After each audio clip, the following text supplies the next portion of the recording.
Welcome back, Santa Clarita, to our hometown station, AM 1220 KHTS. It's the Gazette Radio Hour with Doug and John. For everything you need to know to be in the know. It's the radio digest version of the Santa Clarita Gazette and Free Classified. Usually my partner co-host is John, and John's not with us today. Instead, we have Mr. Chris Burke from WME. And Chris, I think you're going to introduce the next guest. Yeah, it's a pleasure to do so. We've talked about it a lot. I've been an agent for over 30 years, and as a young agent, 30 years ago, you're lucky if you have one really great mentor to kind of bring you up and help you out. And I've been really lucky because I've had two. My first one, Ben Bernstein, he has since retired, but there's a gentleman named Rob Heller who's on the phone with us, and he's brought me to a whole new level in this business, and with his expertise and his years in the business, which we'll get to in a second. So, how you doing, Rob? You there? He knows that I'm the real mentor. There was only one. Okay. We'll talk about that later. We might as well start there. Maybe we should start, Rob, with what you really think of Chris. Maybe not. Actually, as long as you ask me, I'm very proud of him and the success he has. You know, we all earn what we get, and we get what we earn, and his credentials these days speak to that. Well, Rob, I appreciate that. I really do. And now, we talked about how we're going to talk today, and we're going to talk a little bit about the past, and everybody brings up the term the good old days, okay? Rob, how old are you? Be honest. I'm going to be 73 in December. 73. Okay. What is the general age, would you say the median age of our agency is? I would say that in the pocket, pretty much 50, 55. Yeah. I think of the successful agents, the group, 40 to 55-ish, kind of. I think on the younger end of that. And the reason I bring it up because Rob has been how many years, Rob? Well, I stopped counting, but probably 45 plus, maybe 50. Wow. Okay. In the business. And I think that's important to the conversation because Rob, as a mentor and as a teacher and things, I can disagree with him, but I always learn from him. And he has introduced me to so many artists that I've had the distinct pleasure to be an agent for and to help book. And he's introduced me to, and I know he goes farther back than this, but Tony Bennett, to the Smothers Brothers, to some legendary comics, up into Don Rickles and Bob Newhart, and a lot of artists that Rob's worked with over the years. So Rob, the good old days, were they really the good old days? Tony Bennett said to me once that today is the good old days. And that's the truth because, they were good old days. They were good old days in this business when you get started and you're wide-eyed and you get an opportunity to work with the greatest talent in the world. And you first get, when you first get started. I mean, they were good old days, and as you're learning, the excitement and, like Chris mentioned, getting to know whether it's Smothers Brothers or Tony Bennett, and to be in their company, it's exciting.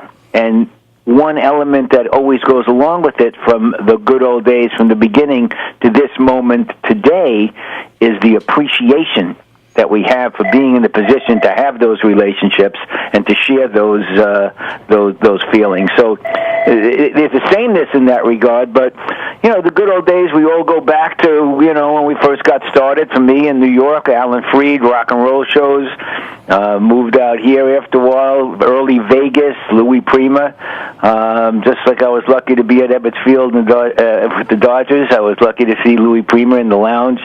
So you can think of moments along the way, but, to a degree, today is still the good old days.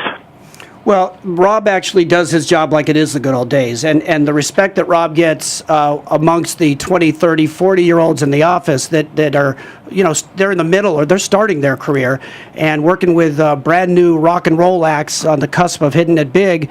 And there's not one agent in our office that won't take a moment to stop and listen to what Rob has to say because everything he has to say is relevant even today.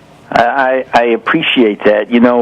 I was thinking about why am I still doing this, and it's like... We've been thinking that for a long time. Don't set me up like that, Rob. You know better. But the answer comes real simple. Number one, because I still enjoy it very much. Number two is because I'm still good at it. And number three is because they pay me well. Hey, Rob, one thing I noticed, I'm hanging around with Chris, he's always glued to his cell phone. He can't be anywhere without it.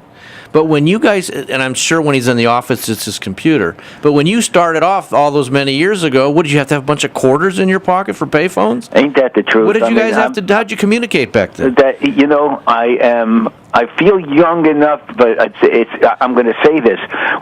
So many of us get started in the mailroom, and today's mailroom has that personality that you just described, even with young people just starting off with cell phones and with social media and all of that.